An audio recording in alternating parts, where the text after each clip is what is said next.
Welcome back to Photo Tips, and today I want to talk to you about isolating your subject. No, not depression, not isolation like Nala and I live in here in this dark house, but actually isolating your subject here. So let me show an image up on the screen, and we have some rocks. And in fact, what these are actually lichens. If you look at some of the detail here in the rock, these little plant-like things, they're actually lichen, fungus, and algae, kind of all merging together there. But it was such an interesting picture when I looked at it, at least initially when I was taking it. So I really wanted to take some emphasis here, isolate what I was seeing, get rid of some of the stuff that doesn't really matter too much to me. So let's go back in here, and I've already reduced the exposure just a little bit because it is quite bright here. It's not necessarily overexposed. If we look at our histogram, we see nothing is coming out bright white, so the camera decided to expose it like that. But let's do a couple things. First thing I want to do is probably do a little bit of cropping. Kind of focus our attention just a little bit more on some of the most important aspects here. So, let's say about right there. And Nala is so interested, she is about to walk on the laptop. So we're going to move her back. So if you recall a tip the other day, I said don't let your cat walk on your laptop. So we're not going to do that. And I'm going to go ahead and say, ooh, that's probably, well, you know what? Yeah, about right there. We'll go ahead and do that. That's still a little too tight. Let's go ahead and do this here. There we go. Okay. And what I really want to do, you see in here this center thing, I want to probably make this a little bit darker here, a little bit darker there, and really focus our attention right there in the middle. So let me go ahead and do that. And I've already had this set up, this gradient filter, to making it a pretty dramatic effect, and I'll show it to you. The way these gradients work, it's the strongest part of the filter is here where the green is, and then it kind of tapers off as you go to the red. So as you can see, I don't normally do filters that strong, but it is quite a strong effect that you can see there. And I want to do something similar on the left side there, but probably not as strong. So I'm going to go ahead and get a new filter, and let's say, a little over 2 stops or so. We'll go in here and do the same thing. Okay, so there we go with that. And I want to do a couple of adjustments to the main image itself. So I think I'm going to get ourselves a little bit more contrast, give myself a little bit more clarity. It really makes the image pop there, maybe a little bit more texture as well, because that's really the emphasis. What really makes this so interesting is kind of the texture, and then we're focusing on it more with the with the gradients and adjusting the light a little bit. And then I think, I want to make those whites pop a little bit more to give us a little bit more contrast. Okay, so I'm liking what I'm seeing there, and there's one other thing I'm probably going to go ahead and do here, which is a post-crop vignette. And I'm going to show you this here. I mean, obviously that's, if you go the other direction, it's going to lighten the corners, but we can go pretty dark here. And normally I wouldn't, but this image really lends itself pretty well to this. As you can see, the darker I go, the more those corners disappear. That's probably too much. I'm going to back off a little bit there. Maybe about right there or so. And then I want to go ahead and kind of fool with my gradients a little bit. So that green, like I said there, that's where it's in the strongest effect, and then it obviously fades out to the red. One thing I can do with the gradient is I can go ahead, we're in Adobe Camera Raw, we'll be in Photoshop shortly. If I drag this green thing here, it's going to actually keep the full effect from the edge to where the green is. So I can decide, where do I want the gradient to actually start? So I'm going to fool around a little bit with that. I might add just a little bit of clarity, which will really help out with that edge more, define it just a little bit more. Okay, so I kind of like where I'm going there. I might just adjust my crop ever so slightly. I still think it might be a little bit too tight. Let's see here. I kind of want more of a rectangular image, not a super stretched wide one. That's why I'm doing that. Okay. And then let's see. I think I'm going to go ahead. I really do like these turquoise parts right here, but to me this is more of a warm image. And when I mean a warm image, we're talking about more yellow, more red, more orange there in the image. That's what makes a warm image. So I'm going to go and adjust this slider right here. This is the white balance slider.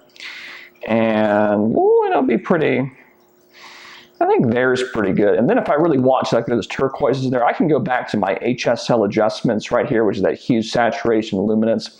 And I can go in here and say, aquas and greens, maybe probably some blue in there too. I'm just going to kind of fool around with it. And I can say, I'd like that to be a little bit more prominent. in the image, I can do that.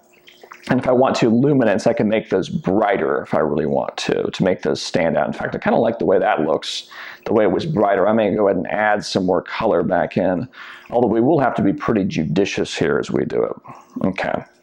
Yeah, I don't really dare to do much more than that. I think that may be getting too much there. Okay, so I'm liking that. One other thing that's kind of bothering me, we're talking about subject isolation. I think we've done a very good job over here, but still over here, there's a little bit more that can be done. So I'm going to go ahead and grab an adjustment brush, which is opposed to a gradient, basically whatever is going to, the filter will be inside this circle, and then what you see there, that dotted line, that is the feather. So the effect will fade out to that dotted line and just disappear. So I'm going to say, oh, about 1.5 stops.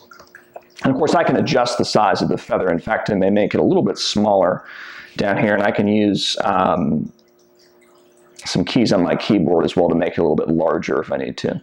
So we'll just go in here. We're going to be careful the way we do. We don't want to do too much. In fact, that may be a little too much. Let me go ahead and kind of back off just a little bit there. And let me add a little bit more clarity so it doesn't look too muddy. There we go. Okay, so I really think I'm getting somewhere. I like where we're going. Just thinking I might add a little bit more texture. And do I dare add more clarity? Let's see what happens. And then do I dare add some vibrance there to make the image a little bit more saturated? Let's see. Let's see if I dare do that. About right there. Now, one little quick thing, vibrance and saturation. Back in the day, saturation tab, that was the first thing you could do in Photoshop and a lot of other programs.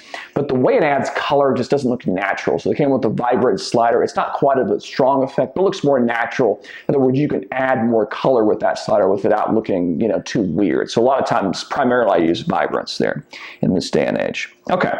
So I am really liking where we're going, except for one thing. You know what? Since we added a couple adjustments, I think that outer edge has popped a little more. I'm going to go ahead and back that down just a little bit there. Okay, let's go ahead and check 100%. Let's make sure I haven't missed anything. I might just add a little bit more saturation, I think. Not saturation, I'm sorry, sharpening. Let's make it pop a little bit more. Okay, so I'm liking that. So let's go ahead and I'm going to open up the image in Photoshop, and I will add a quick little border for you.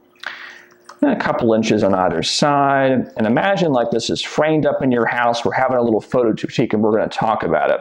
So when we started, it was basically we could see the rock from from over here all the way to up here, because this is a pretty big rock. It's a couple rocks put together. So we really isolated that using that post-crop vignette tool. We used some gradients, a little bit of a manual brush right there to define that edge.